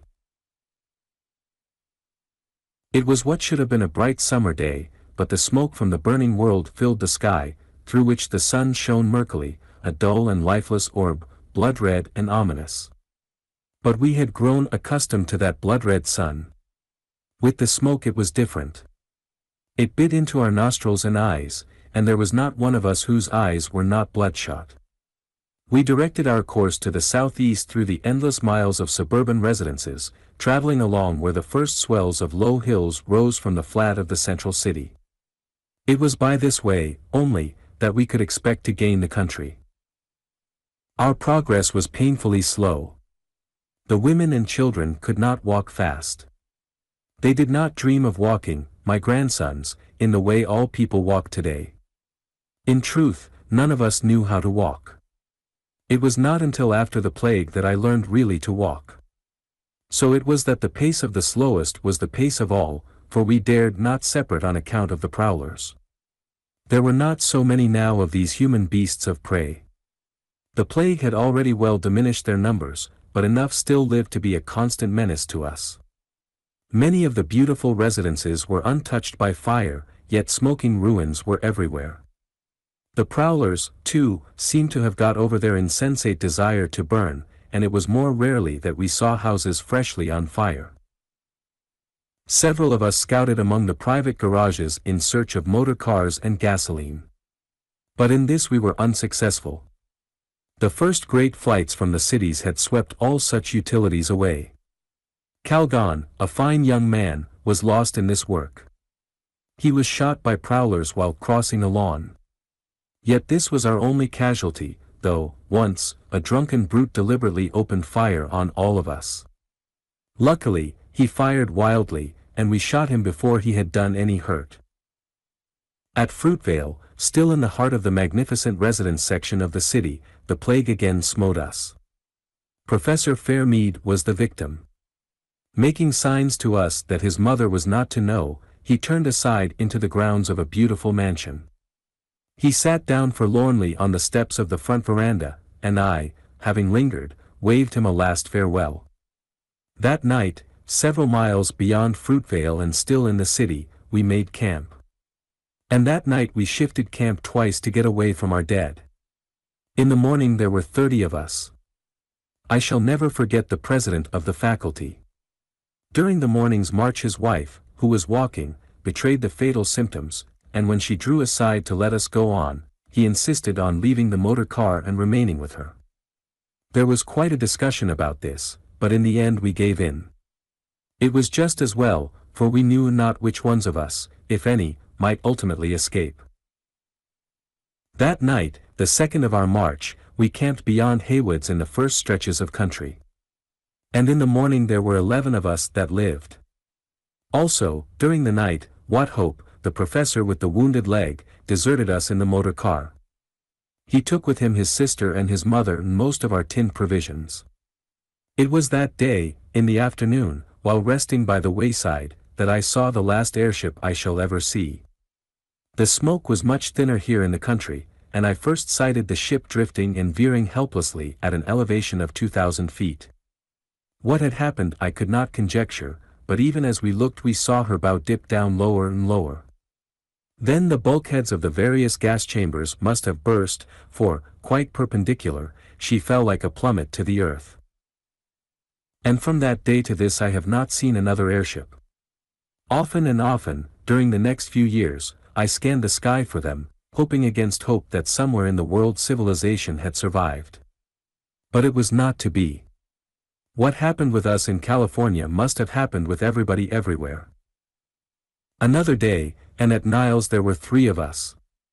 Beyond Niles, in the middle of the highway, we found What Hope. The motor car had broken down, and there, on the rugs which they had spread on the ground, lay the bodies of his sister, his mother, and himself. Wearied by the unusual exercise of continual walking, that night I slept heavily.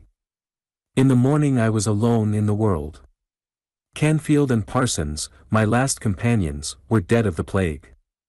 Of the 400 that sought shelter in the chemistry building, and of the 47 that began the march, I alone remained, I and the Shetland pony. Why this should be so there is no explaining. I did not catch the plague, that is all. I was immune. I was merely the one lucky man in a million, just as every survivor was one in a million, or, rather, in several millions, for the proportion was at least that. For 2 days I sheltered in a pleasant grove where there had been no deaths. In those 2 days, while badly depressed and believing that my turn would come at any moment, nevertheless I rested and recuperated. So did the pony. And on the 3rd day, putting what small store of tinned provisions I possessed on the pony's back, I started on across a very lonely land. Not a live man, woman, or child did I encounter, though the dead were everywhere. Food, however, was abundant. The land then was not as it is now. It was all cleared of trees and brush, and it was cultivated. The food for millions of mouths was growing, ripening, and going to waste. From the fields and orchards I gathered vegetables, fruits, and berries. Around the deserted farmhouses I got eggs and caught chickens. And frequently I found supplies of tinned provisions in the storerooms. A strange thing was what was taking place with all the domestic animals. Everywhere they were going wild and preying on one another. The chickens and ducks were the first to be destroyed, while the pigs were the first to go wild, followed by the cats. Nor were the dogs long in adapting themselves to the changed conditions. There was a veritable plague of dogs. They devoured the corpses, barked and howled during the nights, and in the daytime slunk about in the distance. As the time went by, I noticed a change in their behavior. At first they were apart from one another, very suspicious and very prone to fight. But after a not very long while they began to come together and run in packs. The dog, you see, always was a social animal, and this was true before ever he came to be domesticated by man. In the last days of the world before the plague, there were many very different kinds of dogs, dogs without hair and dogs with warm fur, dogs so small that they would make scarcely a mouthful for other dogs that were as large as mountain lions. Well, all the small dogs and the weak types were killed by their fellows. Also, the very large ones were not adapted for the wild life and bred out. As a result, the many different kinds of dogs disappeared, and there remained, running in packs, the medium-sized wolfish dogs that you know today. But the cats don't run in packs, Granser, who objected. The cat was never a social animal. As one writer in the 19th century said, the cat walks by himself. He always walked by himself, from before the time he was tamed by man, down through the long ages of domestication, to today when once more he is wild. The horses also went wild, and all the fine breeds we had degenerated into the small Mustang horse you know today. The cows likewise went wild, as did the pigeons and the sheep. And that a few of the chickens survived you know yourself. But the wild chicken of today is quite a different thing from the chickens we had in those days. But I must go on with my story. I traveled through a deserted land. As the time went by I began to yearn more and more for human beings. But I never found one, and I grew lonelier and lonelier. I crossed Livermore Valley and the mountains between it and the great valley of the San Joaquin. You have never seen that valley, but it is very large and it is the home of the wild horse. There are great droves there, thousands and tens of thousands. I revisited it 30 years after, so I know. You think there are lots of wild horses down here in the coast valleys, but they are as nothing compared with those of the San Joaquin. Strange to say, the cows, when they went wild, went back into the lower mountains. Evidently they were better able to protect themselves there. In the country districts the ghouls and prowlers had been less in evidence, for I found many villages and towns untouched by fire. But they were filled by the pestilential dead, and I passed by without exploring them. It was near Lathrop that, out of my loneliness, I picked up a pair of collie dogs that were so newly free that they were urgently willing to return to their allegiance to man. These collies accompanied me for many years, and the strains of them are in those very dogs there that you boys have today. But in 60 years the collie strain has worked out. These brutes are more like domesticated wolves than anything else. Hare-Lip rose to his feet, glanced to see that the goats were safe, and looked at the sun's position in the afternoon sky, advertising impatience at the prolixity of the old man's tale. Urged to hurry by Edwin, Granser went on. There is little more to tell. With my 2 dogs and my pony, and riding a horse I had managed to capture, I crossed the San Joaquin and went on to a wonderful valley in the Sierras called Yosemite. In the great hotel there I found a prodigious supply of tinned provisions. The pasture was abundant, as was the game, and the river that ran through the valley was full of trout. I remained there 3 years in an utter loneliness that none but a man who has once been highly civilized can understand. Then I could stand it no more. I felt that I was going crazy. Like the dog, I was a social animal and I needed my kind. I reasoned that since I had survived the plague, there was a possibility that others had survived. Also, I reasoned that after 3 years the plague germs must all be gone and the land be clean again. With my horse and dogs and pony, I set out. Again I crossed the San Joaquin Valley, the mountains beyond, and came down into Livermore Valley. The change in those 3 years was amazing. All the land had been splendidly tilled, and now I could scarcely recognize it, such was the sea of rank vegetation that had overrun the agricultural handiwork of man. You see, the wheat, the vegetables, and orchard trees had always been cared for and nursed by man, so that they were soft and tender. The weeds and wild bushes and such things, on the contrary, had always been fought by man, so that they were tough and resistant. As a result, when the hand of man was removed, the wild vegetation smothered and destroyed practically all the domesticated vegetation. The coyotes were greatly increased, and it was at this time that I first encountered wolves, straying in 2s and 3s and small packs down from the regions where they had always persisted. It was at Lake Temescal, not far from the one-time city of Oakland, that I came upon the first live human beings.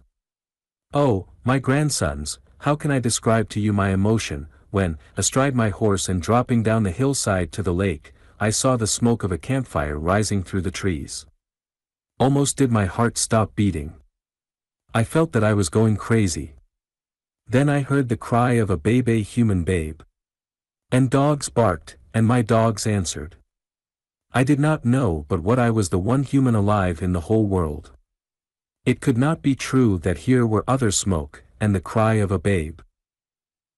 Emerging on the lake, there, before my eyes, not 100 yards away, I saw a man, a large man. He was standing on an outjutting rock and fishing. I was overcome. I stopped my horse. I tried to call out but could not. I waved my hand. It seemed to me that the man looked at me, but he did not appear to wave. Then I laid my head on my arms there in the saddle.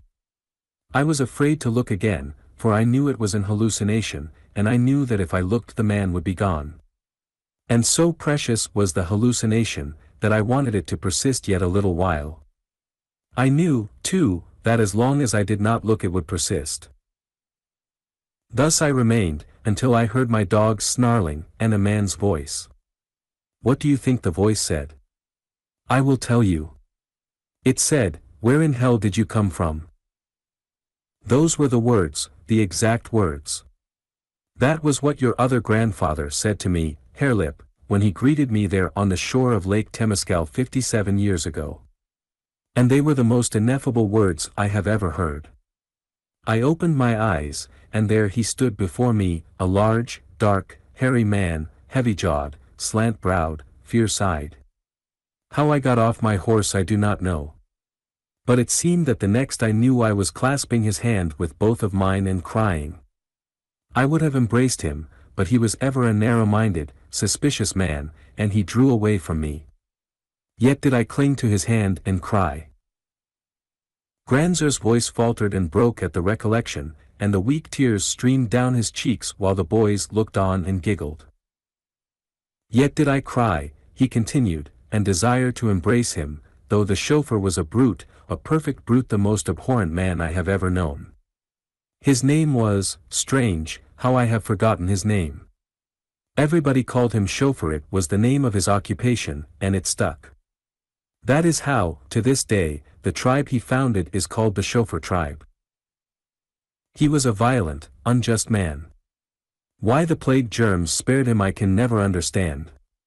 It would seem, in spite of our old metaphysical notions about absolute justice, that there is no justice in the universe. Why did he live, an iniquitous, moral monster, a blot on the face of nature, a cruel, relentless, bestial cheat as well? All he could talk about was motor cars, machinery, gasoline, and garages, and especially, and with huge delight, of his mean pilferings and sordid swindlings of the persons who had employed him in the days before the coming of the plague. And yet he was spared, while hundreds of millions, billions, of better men were destroyed. I went on with him to his camp, and there I saw her, Vesta, the one woman. It was glorious and pitiful. There she was, Vesta Van Worden, the young wife of John Van Worden, clad in rags, with marred and scarred and toil-calloused hands, bending over the campfire and doing scullion work. She, Vesta, who had been born to the purple of the greatest baronage of wealth the world had ever known. John Van Worden, her husband, worth $1,800,000,000 and president of the Board of Industrial Magnates, had been the ruler of America. Also, sitting on the International Board of Control, he had been one of the 7 men who ruled the world. And she herself had come of equally noble stock. Her father, Philip Saxon, had been president of the Board of Industrial Magnates up to the time of his death. This office was in process of becoming hereditary, and had Philip Saxon had a son, that son would have succeeded him. But his only child was Vesta, the perfect flower of generations of the highest culture this planet has ever produced. It was not until the engagement between Vesta and Van Worden took place, that Saxon indicated the latter as his successor. It was, I am sure, a political marriage. I have reason to believe that Vesta never really loved her husband in the mad passionate way of which the poets used to sing. It was more like the marriages that obtained among crowned heads in the days before they were displaced by the magnates. And there she was, boiling fish chowder in a soot-covered pot, her glorious eyes inflamed by the acrid smoke of the open fire. Hers was a sad story. She was the one survivor in a million, as I had been, as the chauffeur had been. On a crowning eminence of the Alameda Hills, overlooking San Francisco Bay, Van Worden had built a vast summer palace. It was surrounded by a park of 1,000 acres. When the plague broke out, Van Worden sent her there. Armed guards patrolled the boundaries of the park, and nothing entered in the way of provisions or even mail matter that was not first fumigated. And yet did the plague enter, killing the guards at their posts, the servants at their tasks, sweeping away the whole army of retainers or, at least, all of them who did not flee to die elsewhere. So it was that Vesta found herself the sole living person in the palace that had become a charnel house. Now the chauffeur had been one of the servants that ran away. Returning, 2 months afterward, he discovered Vesta in a little summer pavilion where there had been no deaths and where she had established herself. He was a brute. She was afraid, and she ran away and hid among the trees. That night, on foot, she fled into the mountains whose tender feet and delicate body had never known the bruise of stones nor the scratch of briars. He followed, and that night he caught her. He struck her. Do you understand? He beat her with those terrible fists of his and made her his slave. It was she who had to gather the firewood, build the fires, cook, and do all the degrading camp labor, she, who had never performed a menial act in her life. These things he compelled her to do, while he, a proper savage, elected to lie around camp and look on. He did nothing, absolutely nothing, except on occasion to hunt meat or catch fish. Good for chauffeur, Hare-Lip commented in an undertone to the other boys. I remember him before he died. He was a corker. But he did things, and he made things go.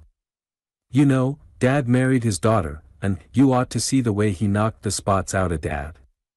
The chauffeur was a son of a gun. He made us kids stand around. Even when he was croaking he reached out for me, once, and laid my head open with that long stick he kept always beside him. Hare-Lip rubbed his bullet head reminiscently, and the boys returned to the old man, who was maundering ecstatically about Vesta, the squaw of the founder of the chauffeur tribe. And so I say to you that you cannot understand the awfulness of the situation. The chauffeur was a servant, understand, a servant. And he cringed, with bowed head, to such as she. She was a lord of life, both by birth and by marriage. The destinies of millions, such as she carried in the hollow of her pink-white hand. And, in the days before the plague, the slightest contact with such as he would have been pollution. Oh, I have seen it. Once, I remember, there was Mrs. Goldwyn, wife of one of the great magnates. It was on a landing stage, just as she was embarking in her private dirigible, that she dropped her parasol. A servant picked it up and made the mistake of handing it to her, one of the greatest royal ladies of the land. She shrank back, as though he were a leper, and indicated her secretary to receive it. Also, she ordered her secretary to ascertain the creature's name and to see that he was immediately discharged from service. And such a woman was Vesta Van Worden. And her the chauffeur beat and made his slave. Bill, that was it, Bill, the chauffeur. That was his name. He was a wretched, primitive man, wholly devoid of the finer instincts and chivalrous promptings of a cultured soul. No, there is no absolute justice, for to him fell that wonder of womanhood, Vesta Van Worden. The grievousness of this you will never understand, my grandsons, for you are yourselves primitive little savages, unaware of aught else but savagery. Why should Vesta not have been mine?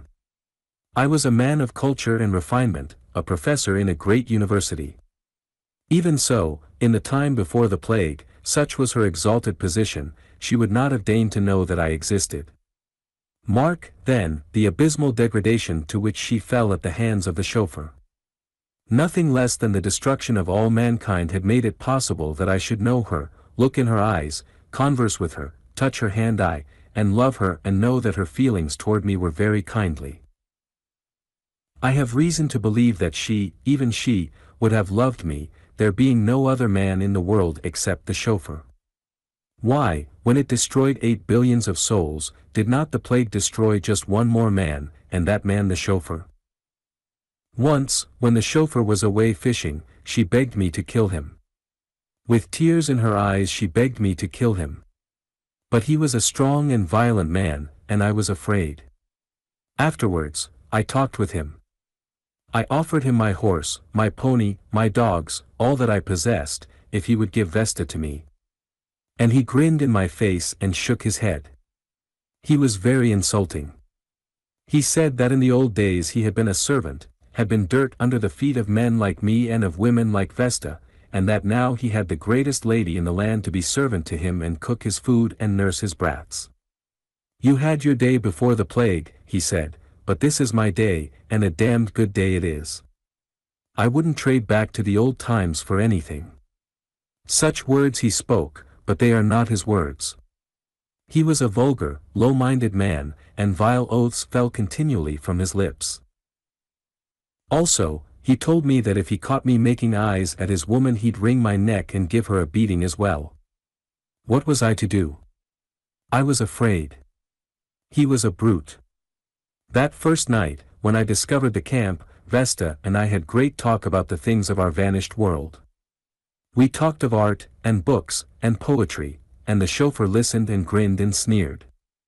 He was bored and angered by our way of speech which he did not comprehend, and finally he spoke up and said, "And this is Vesta Van Worden, one-time wife of Van Worden the magnate, a high and stuck-up beauty, who is now my squaw." Professor Smith, times is changed, times is changed. Here, you, woman, take off my moccasins, and lively about it. I want Professor Smith to see how well I have you trained.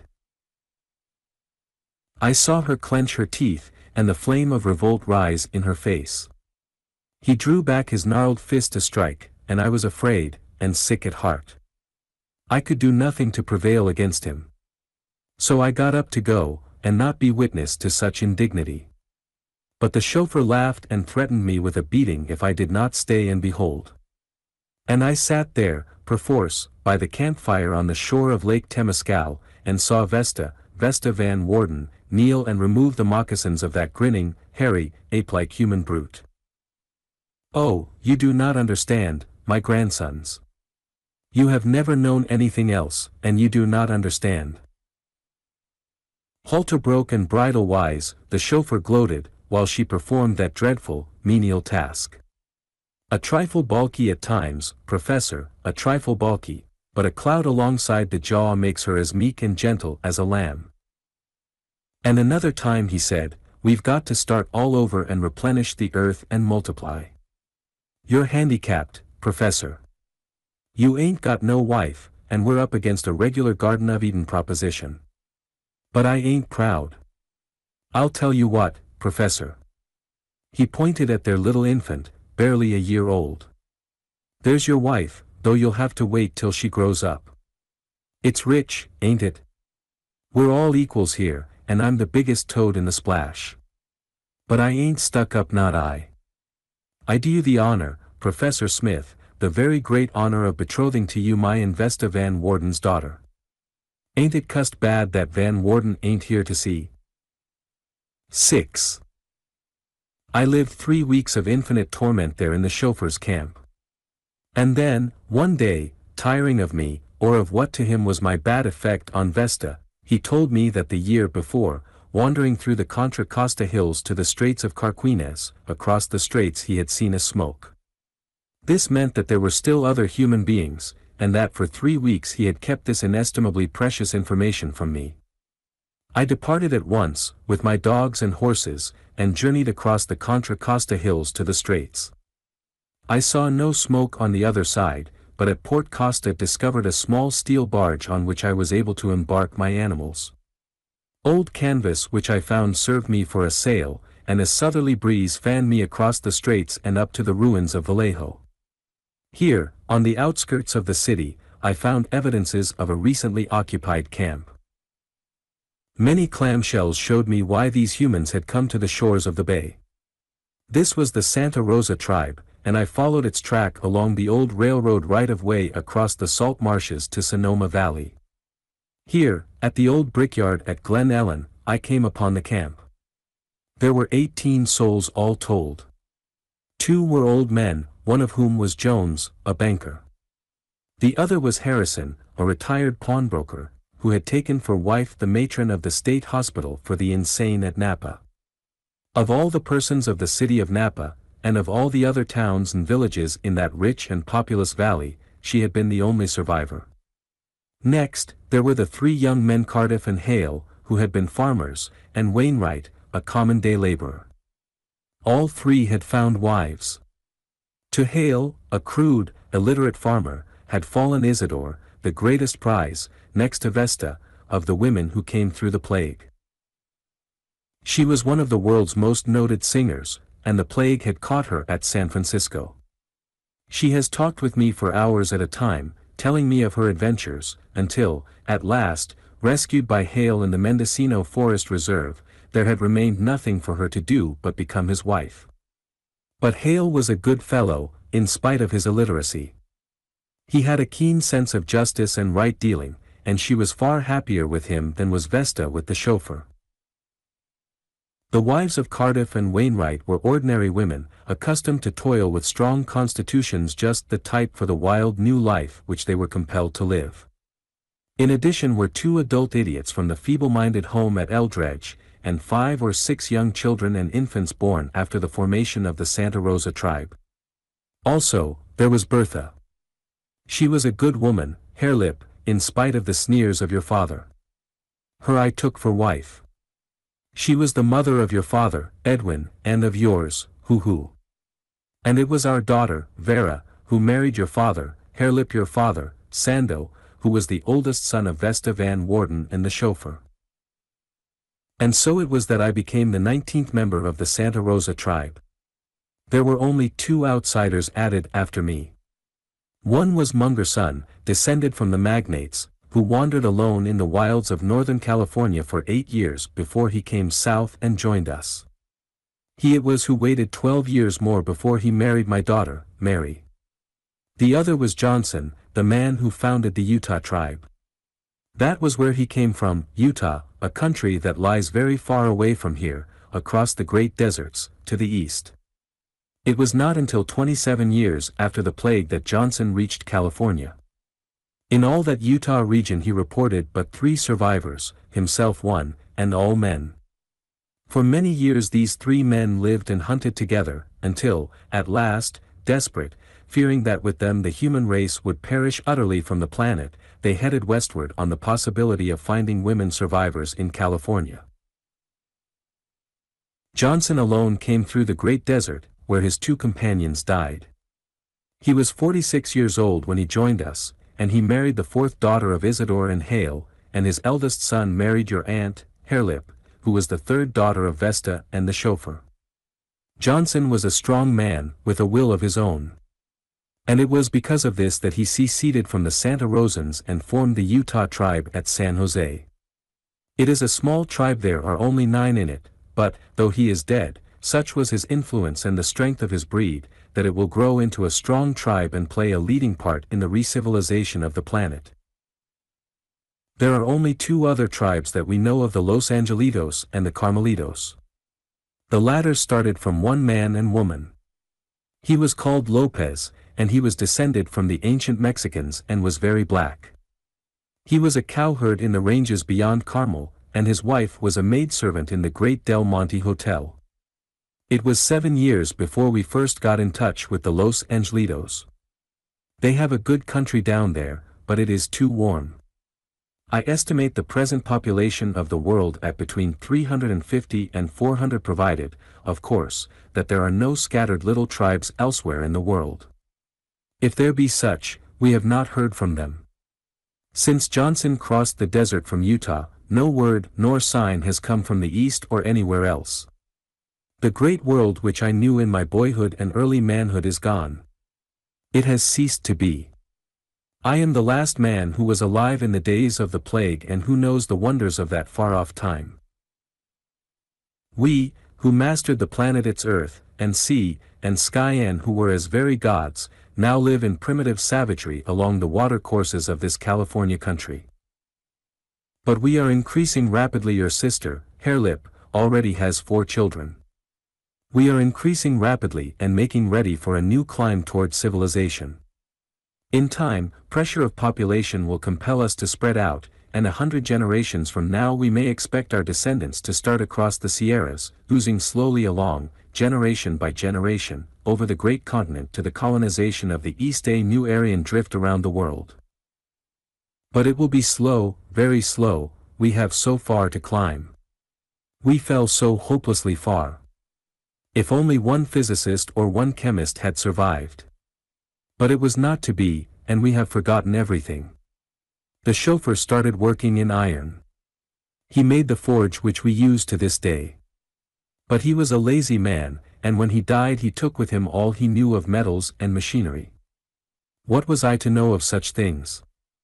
I was a classical scholar, not a chemist. The other men who survived were not educated. Only 2 things did the chauffeur accomplish: the brewing of strong drink and the growing of tobacco. It was while he was drunk, once, that he killed Vesta. I firmly believe that he killed Vesta in a fit of drunken cruelty, though he always maintained that she fell into the lake and was drowned. And, my grandsons, let me warn you against the medicine men. They call themselves doctors, travestying what was once a noble profession, but in reality they are medicine men, devil men, and they make for superstition and darkness. They are cheats and liars. But so debased and degraded are we, that we believe their lies. They, too, will increase in numbers as we increase, and they will strive to rule us. Yet are they liars and charlatans.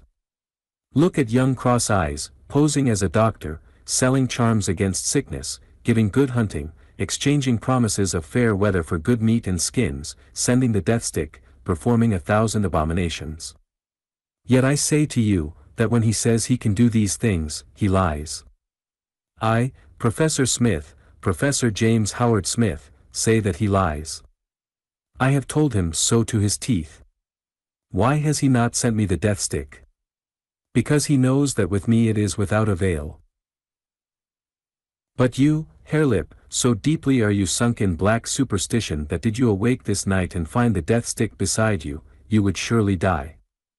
And you would die, not because of any virtues in the stick, but because you are a savage with the dark and clouded mind of a savage. The doctors must be destroyed, and all that was lost must be discovered over again. Wherefore, earnestly, I repeat unto you certain things which you must remember and tell to your children after you. You must tell them that when water is made hot by fire, there resides in it a wonderful thing called steam, which is stronger than 10,000 men and which can do all man's work for him. There are other very useful things. In the lightning flash resides a similarly strong servant of man, which was of old his slave and which some day will be his slave again. Quite a different thing is the alphabet. It is what enables me to know the meaning of fine markings, whereas you boys know only rude picture writing. In that dry cave on Telegraph Hill, where you see me often go when the tribe is down by the sea, I have stored many books. In them is great wisdom. Also, with them, I have placed a key to the alphabet, so that one who knows picture writing may also know print. Some day men will read again, and then, if no accident has befallen my cave, they will know that Professor James Howard Smith once lived and saved for them the knowledge of the ancients. There is another little device that men inevitably will rediscover. It is called gunpowder. It was what enabled us to kill surely and at long distances. Certain things which are found in the ground, when combined in the right proportions, will make this gunpowder. What these things are, I have forgotten, or else I never knew. But I wish I did know. Then would I make powder, and then would I certainly kill Cross-Eyes and rid the land of superstition. After I am man-grown I am going to give Cross-Eyes all the goats, and meat, and skins I can get, so that he'll teach me to be a doctor, who asserted. And when I know, I'll make everybody else sit up and take notice. They'll get down in the dirt to me, you bet." The old man nodded his head solemnly, and murmured. Strange it is to hear the vestiges and remnants of the complicated Aryan speech falling from the lips of a filthy little skin-clad savage. All the world is topsy-turvy. And it has been topsy-turvy ever since the plague. "You won't make me sit up," Hare-Lip boasted to the would-be medicine man. "If I paid you for a sending of the death stick and it didn't work, I'd bust in your head, understand, you hoo-hoo, you." "I'm going to get Granser to remember this here gunpowder stuff," Edwin said softly, "and then I'll have you all on the run. You, Hare-Lip, will do my fighting for me and get my meat for me, and you, hoo-hoo, will send the death stick for me and make everybody afraid.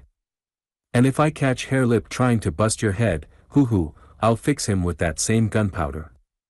Granser ain't such a fool as you think, and I'm going to listen to him, and someday I'll be boss over the whole bunch of you." The old man shook his head sadly, and said, "The gunpowder will come. Nothing can stop it, the same old story over and over. Man will increase, and men will fight. The gunpowder will enable men to kill millions of men, and in this way only, by fire and blood, will a new civilization, in some remote day, be evolved. And of what profit will it be? Just as the old civilization passed, so will the new. It may take 50,000 years to build, but it will pass. All things pass. Only remain cosmic force and matter, ever in flux, ever acting and reacting and realizing the eternal types: the priest, the soldier, and the king. Out of the mouths of babes comes the wisdom of all the ages. Some will fight, some will rule, some will pray, and all the rest will toil and suffer sore while on their bleeding carcasses is reared again, and yet again, without end, the amazing beauty and surpassing wonder of the civilized state. It were just as well that I destroyed those cave-stored books. Whether they remain or perish, all their old truths will be discovered, their old lies lived and handed down. What is the profit?" Hare-Lip leaped to his feet, giving a quick glance at the pasturing goats and the afternoon sun. "Gee," he muttered to Edwin, "the old geezer gets more long-winded every day. Let's pull for camp." While the other two, aided by the dogs, assembled the goats and started them for the trail through the forest, Edwin stayed by the old man and guided him in the same direction.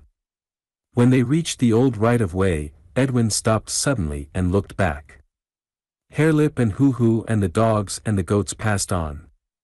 Edwin was looking at a small herd of wild horses which had come down on the hard sand. There were at least 20 of them, young colts and yearlings and mares, led by a beautiful stallion which stood in the foam at the edge of the surf, with arched neck and bright wild eyes, sniffing the salt air from off the sea. "What is it?"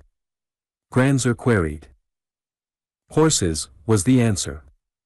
"First time I ever seen 'em on the beach. It's the mountain lions getting thicker and driving 'em down." The low sun shot red shafts of light, fan-shaped, up from a cloud-tumbled horizon. And close at hand, in the white waste of shore-lashed waters, the sea lions, bellowing their old primeval chant, hauled up out of the sea on the black rocks and fought and loved. "Come on, Granser," Edwin prompted.